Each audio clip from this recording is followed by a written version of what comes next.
Good morning.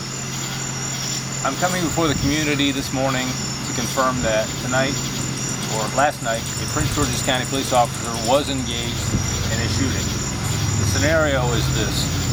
An individual wanted in connection with a series of violent crimes was under active surveillance.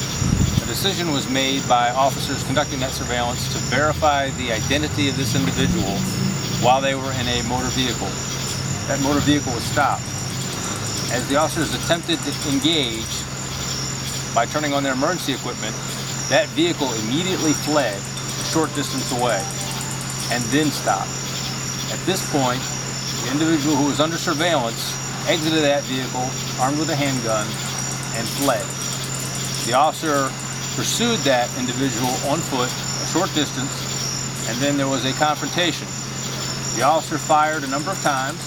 We believe 3, but I'm emphasizing that this is preliminary information. And the individual under surveillance was struck at least 1 time. Once the individual was struck, the officers immediately deployed their trauma kits and rendered aid, and then made transport for that individual to a nearby hospital. That individual is expected to survive his injuries. The officer was not harmed.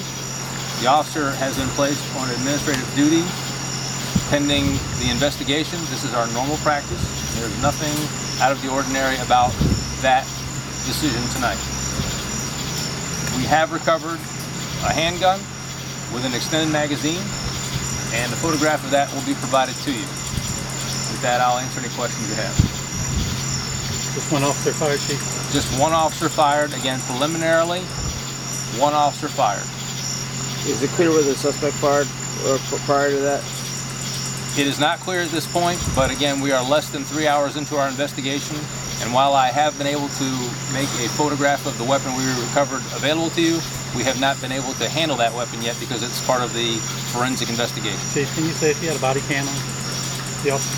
The officer did not have a body camera, but there was in-car camera footage of this confrontation. Chief, with